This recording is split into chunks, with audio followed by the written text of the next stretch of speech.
let's try another one. So this is a bit of a longer problem. So you want to prepare a cup of tea, which is very sensible considering that thermodynamics is about the transfer of heat. And to do so, you need 0.100 liters of tap water at 20 degrees Celsius in a cup that does not absorb microwave radiation and heat. And you heat it in a microwave oven at 700 watts of power. So if you assume a density of 1.00 kilogram liters for the water, and you know that the specific heat capacity is 4184 joules per kilogram Kelvin for water, what time do you need to set in the microwave oven to heat the water to 60 degrees Celsius? Okay, so it's a very long problem, but first we have to work on the variables. What are we given here? Okay, so we're not given heat. However, we are given power. And as you know, power is equal to work over time, or energy over time. Okay? And we're actually looking for time here. So one of the things that we're going to eventually do will be time is equal to, okay, energy times your power. Okay? And eventually, what I can see from the outset, I can see that, okay, we don't have energy yet, which is equal to heat actually, because that's the only energy we're dealing with here, but we do have power. And eventually, once we solve for the heat, which we can do using the calorimetry equation, then we can then go on to how long it will actually take for the microwave to heat up the cup of tea. Okay, but for now, let's first solve for Q, or the energy that we need. So we are given, what's the M?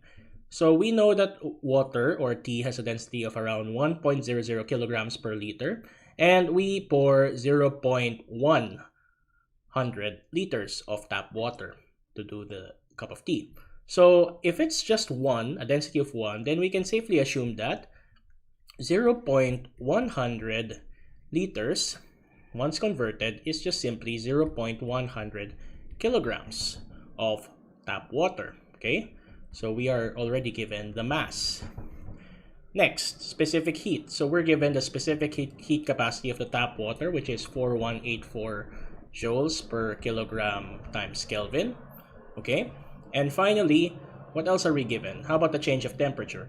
Take note that this is the change of temperature, okay? So even if you're given the temperatures in Celsius, which is 20 degrees Celsius, and 60 degrees Celsius. So even if you're given these, okay, and let's say that, okay, you have to convert it to Kelvin first, you're just adding 273 to each of the temperature values, okay? So if you're just getting the difference in temperature, that 273 will simply cancel out.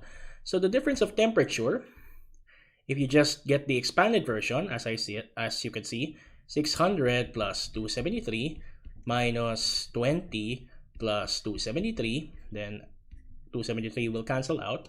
You're just going to get 40 Kelvin. Okay? So even if you convert to Kelvin, it doesn't really matter if it's difference of temperature.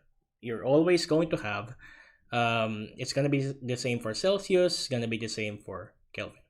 So now that we're given all of these quantities, we can solve 0.100, 4184, and 40 Kelvin. Okay, excuse me. Let me just escape this quickly. I want to keep my ink annotations. And then I'm going to change to my mouse so that I can handle my calculator a little bit better. Okay, so we know that you have 0.100 kilograms. Oops. I meant 0.100 kilograms times the specific heat, 4184, times 40 Kelvin, which is the difference in temperature. I should get 16736. Okay, so let me just put that in. 16736. And the unit, if we cancel all of these out, would be joules. Okay, so now that we have this and we want to get, okay, how long do we have to set in the microwave oven just so that it can get to this amount of energy? Well, we have the wattage, we have the energy, we can solve using this equation now. So let's try to plug it in. Time is equal to Q over power, or energy over power, and that should give me 16736 joules in, okay, you don't, in how much power? 700 watts. And the end result should be seconds, because as you know, watts is joules per second. Okay, so at the end of the day, you should have seconds. So let me just get my calculator again. Let me keep my annotations intact, then get my calculator out.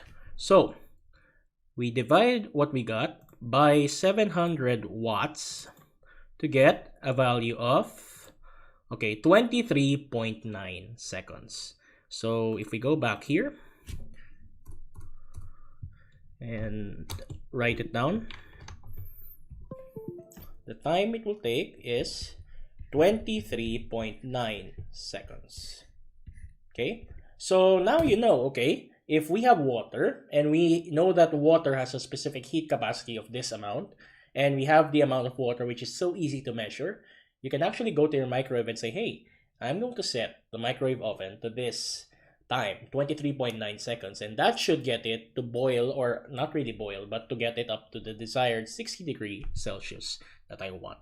Okay, so I hope these calculations shed some light on how to do the thermodynamic calculations that we will eventually do for this topic. Okay, so thank you for watching, and I hope this was very helpful for you.